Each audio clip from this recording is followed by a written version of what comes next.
Bonjour à tous. Aujourd'hui, nous rencontrons une dame qui a décidé de partager ses connaissances avec les jeunes filles. Bonjour madame. Bonjour madame. Vous allez vous présenter et nous dire c'est quoi la case maternelle. Alors je suis Michel Gonto Kwame, je suis juriste de formation, également sage-femme diplômée d'État en sciences infirmières obstétricales, en service à l'hôpital général de Dabou, à la salle d'accouchement. Alors case maternelle, à l'origine c'est une plateforme digitale qui traite de toutes les questions en rapport avec la santé sexuelle et reproductive. Donc voilà ce que c'est que case maternelle. Comment avez-vous eu l'idée de créer cette page? L'idée est venue de plusieurs constats. Donc déjà, il y a 3 ans, j'étais dans mon village à près de 700 km d'ici et j'ai constaté que toutes les jeunes filles avec lesquelles je me suis amusée quand j'étais enfant avaient déjà minimum 5 enfants. Et quand je leur ai demandé si elles ne savaient pas qu'elles pouvaient être sexuellement actives sans avoir des bébés, elles tombaient des nues. Donc elles ne savaient rien des méthodes contraceptives. Donc je me suis rendu compte que il y avait quelque chose qui n'allait pas. Et puis après, je connaissais déjà Facebook, dans les groupes de femmes, les informations que les femmes distillaient, se partageaient, des informations tellement erronées. J'ai compris qu'il y avait un réel besoin d'information, il fallait faire quelque chose.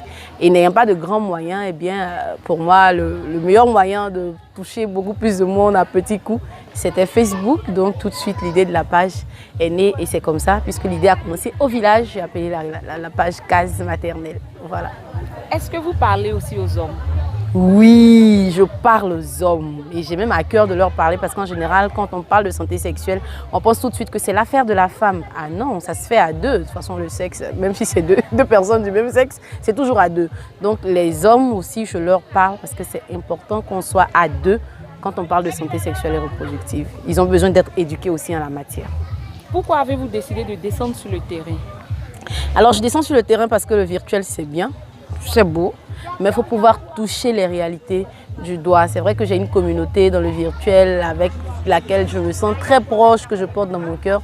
Mais je me suis dit que descendre sur le terrain me permettrait d'avoir encore plus d'impact, d'être plus proche de ma cible. Parce que j'aime beaucoup ça, être proche de ma cible. On a plus d'impact.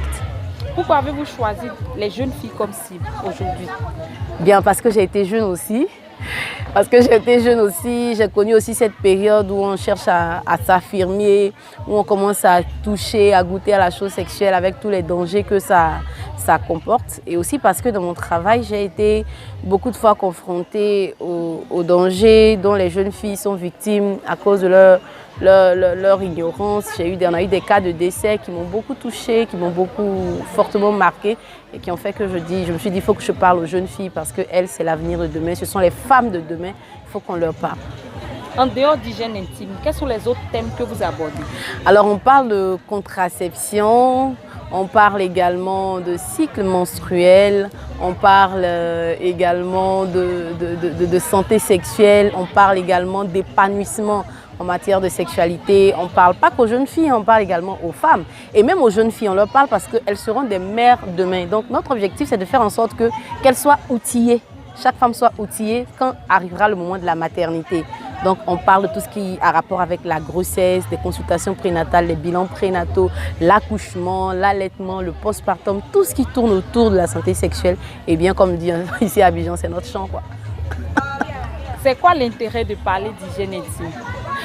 Alors l'intérêt de parler d'hygiène intime déjà, c'est d'amoindrir, oui, de diminuer les risques que les jeunes filles courent. Parce qu'aujourd'hui sur les réseaux sociaux, c'est devenu monnaie courante de voir des astuces du genre astuces pour resserrer le vagin, astuces pour que le vagin soit doux, astuces aussi pour ça. Et pourtant, ces astuces sont très, très, très dangereuses. On a déjà eu des cas. Moi, j'ai eu un cas où la dame avait une cloison. On s'est dit le vagin était fermé en fait. Ça, c'est trop dangereux. Elle était enceinte, finalement, elle a eu une césarienne. Donc, il faut qu'on tire la sonnette d'alarme pour dire aux jeunes filles ce que vous faites là ou ce que nous faisons, c'est dangereux pour notre santé. Est-ce que vous avez une manière particulière de véhiculer votre message? Une manière particulière? De toute façon, moi je trouve pas ça particulier parce que c'est moi-même en fait. C'est pas comme si je faisais des efforts pour le faire de façon particulière. On le fait avec beaucoup de fun, on le fait avec le cœur. Ça vient comme ça vient et puis on le donne comme ça et on pense que le message passe. Est-ce que vous faites une sensibilisation auprès des mamans pour leur apprendre comment parler de ces sujets avec leurs filles? Oui, nous le faisons. Déjà sur Case Maternelle, j'aborde la question de la communication parent-enfant parce que c'est très très important. C'est en synergie qu'on peut réagir, on peut agir sur ce fléau des grossesses indésirées, des avortements clandestins.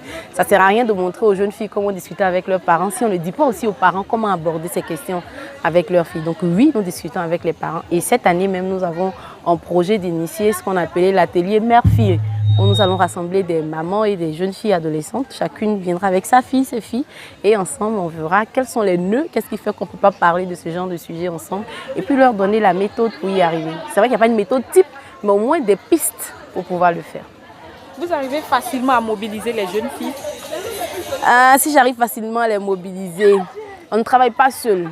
Donc moi, j'ai compris qu'on ne peut pas refaire le monde toute seule, on ne peut pas travailler toute seule. Donc je travaille avec l'association des sages-femmes ivoiriennes, je travaille avec mes collègues, je travaille également avec les institutions déjà en place comme le médico-scolaire par exemple et les districts sanitaires et ces entités-là nous aident dans la mobilisation. Voilà. Case Maternelle, c'est une ONG, c'est une plateforme? C'est une très belle question parce que la Case Maternelle est en train de muer, est en train de muter pour devenir une ONG tout simplement parce que les besoins sont tellement grands. Il y a tellement de choses à faire qu'en tant que plateforme, on ne peut pas forcément le faire. Mais en tant qu'ONG, on peut déployer encore plus notre potentiel. Donc nous sommes en train de travailler là-dessus et je pense que dans les jours à venir, l'autorisation devrait être disponible. Voilà. Quelles sont les activités que vous menez?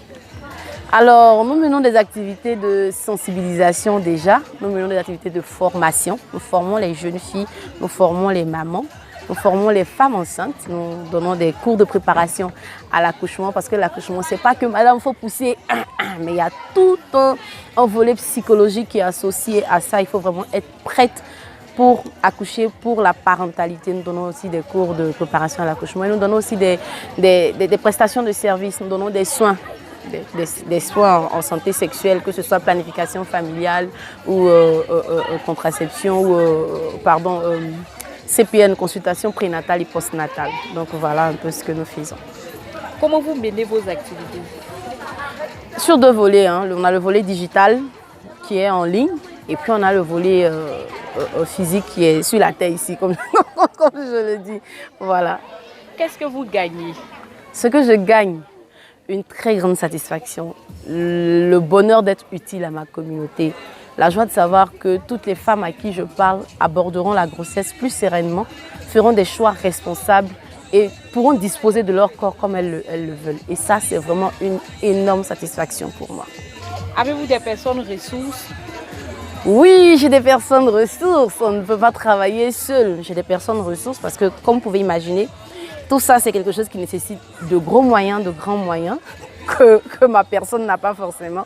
Mais Dieu nous a fait grâce d'avoir des personnes qui nous aident, qui nous accompagnent. Et je cite toujours mon ami que je n'oublie pas, Israël Guébo, qui m'a aidé, qui a été, que j'appelle l'architecte de la case, qui m'a aidé depuis le début et qui m'aide toujours. Je cite également la directrice de l'Institut national de formation des agents de santé, dont j'ai toujours bénéficié de l'assistance, des conseils. Et puis ma famille, mes amis, des personnes ressources, en tout cas, il y en a. Case Maternelle, ce n'est pas que Michel Gonto, c'est toute une équipe qui est une famille avec laquelle on travaille.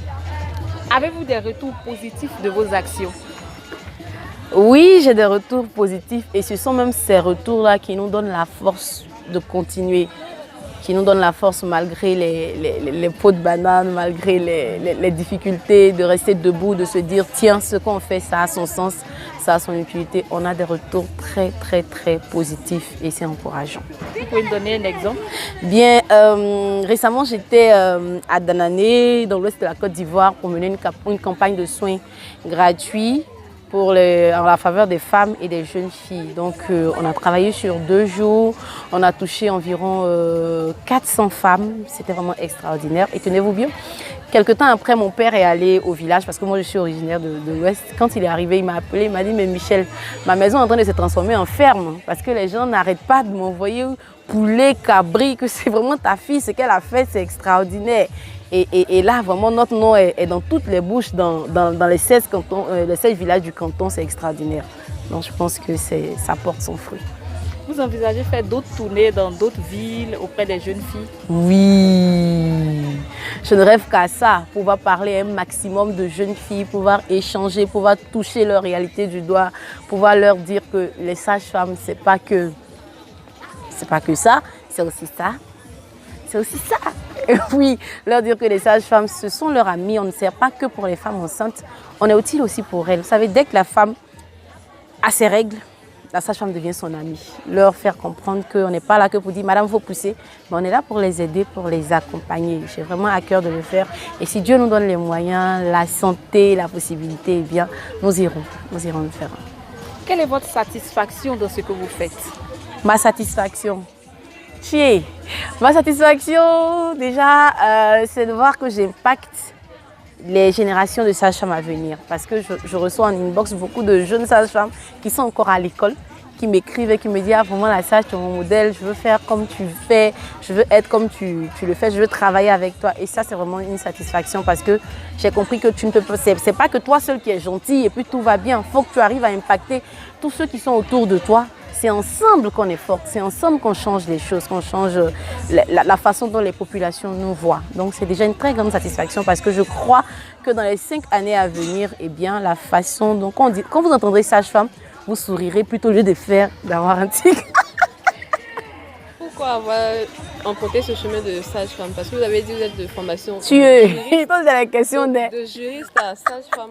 Le point est vraiment... Pourquoi? Alors, j'ai moi-même eu une grossesse difficile en 2013, une grossesse super difficile. Ça n'a pas été simple.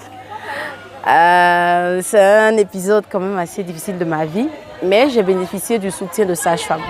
J'ai bénéficié de l'oreille attentive de sages-femmes qui m'ont aidée, qui m'ont soutenue quand je ne voulais plus, qui m'ont dit ça va aller, ça tient bon, tu vas accoucher, ton enfant va bien se porter.